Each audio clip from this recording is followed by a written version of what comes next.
दोस्तों नमस्कार। हरियाणा में जो स्थिति पैदा हो रही है उसका जिम्मेदार कौन है? जिस तरीके से हिसार का मामला और हांसी में जो विरोध प्रदर्शन हुआ और जो फुटेज सामने आई हैं वो हैरान कर देने वाली है। हालांकि अब हैरानी होती नहीं है, क्योंकि जिस तरीके से जंतर मंतर पर बच्चों पर लाठीचार्ज हुआ, लठों पर कील लगा करके अंग्रेजों का जो दमनकारी शासन था शायद इससे क्रूर नहीं रहा होगा। पैलेट गन से जिस प्रकार अपने ही बच्चों पर पैलेट गन चलाने का काम किया गया, अब हरियाणा में जिस तरीके से सिविल ड्रेस में कुछ पुलिस वाले किसानों पर लाठियां भांज रहे थे और एक वीडियो वायरल भी हो रही है कि वहां के हांसी के एसपी पत्थर फेंक रहे हैं। क्या एक एसपी लेवल का अधिकारी इस प्रकार की कार्रवाई करे, उसे जायज ठहराया जा सकता है? क्या पुलिस मैनुअल में ये बातें लिखी हुई हैं? बात ये नहीं है। बात यहां आकर के सवाल के तौर पर खड़ी होती है कि क्या हरियाणा के मुख्यमंत्री जिद पर आ गए हैं? और क्या ये जो हिसार में लोग बैठे हैं अपनी मांग को लेकर के, एक लड़के को जान से मार दिया जाता है, क्या लॉ एंड ऑर्डर की स्थिति नहीं है? क्या किसी को भी कोई भी गुंडा तत्व या आपस में भले ही वो आपसी रंजिश की वजह से जानलेवा हमला हुआ हो, ये कुछ चीजें जो नहीं किसी को रिस्पॉन्सिबल ठहरा सकते, लेकिन जब इस प्रकार की वारदात हो जाती है तब पुलिस का काम शुरू होता है और सरकार का काम शुरू होता है। अगर तुरंत उस व्यक्ति को गिरफ्तार कर लिया जाता तो ये स्थिति आनी ही नहीं थी।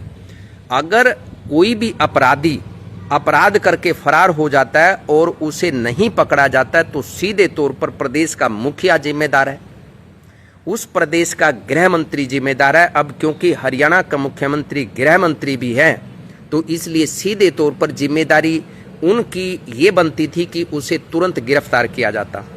उसके बाद जो लोगों की मांग थी उनको बुला करके उन्हें सेटिस्फाई किया जाता और किसी भी तरीके से पुलिस के माध्यम से अपराधियों को पकड़ने का काम किया जाता।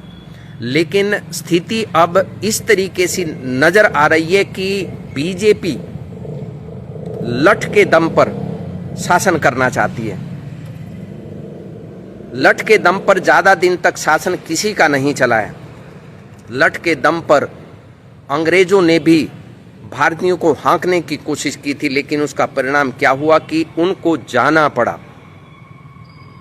हम मुख्यमंत्री से मांग करते हैं कि जो लोग वहां पर धरने पर बैठे हुए हैं उनकी बात सुनी जाए और जो भी अपराधी है बिना किसी देरी के उनको पकड़ने का काम किया जाए।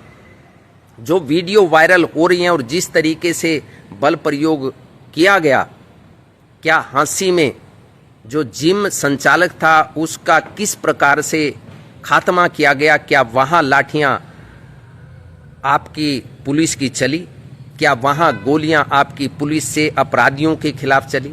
ये सवाल खड़े होते हैं। और इसके साथ साथ हरियाणा में वो भी मंजर अभी हाल ही में लोगों ने देखा, किस प्रकार स्कॉर्पियो के ऊपर ताबड़तोड़ गोलियां बरसाई गई, लेकिन पुलिस के माध्यम से सरकार ने कितने लोगों के खिलाफ कार्रवाई की।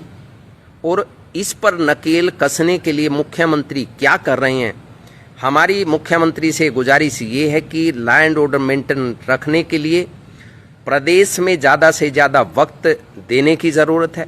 पंजाब में जाने की बजाय जो प्रदेश आपके अधिकार क्षेत्र में है, जिस प्रदेश के आप मुखिया हैं,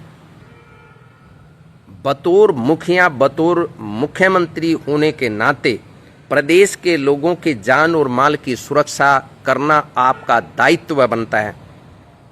और जो लोग धरने पर बैठे हैं उनसे बातचीत करके इसे बिना किसी के दबाव या प्रलोभन किए बगैर इस मामले को तुरंत निपटाया जाना चाहिए। यही प्रदेश की भलाई है, यही प्रदेश के लोगों की भलाई है और यही भलाई प्रदेश के मुख्यमंत्री के लिए भी इसलिए है कि अगर लॉ एंड ऑर्डर डिस्टर्ब होगा तब शासन सत्ता पर दाग लगता है और सीधा इल्जाम मुख्यमंत्री को लेना चाहिए अगर वो लॉ एंड ऑर्डर मेंटेन नहीं रख पा रहे हैं।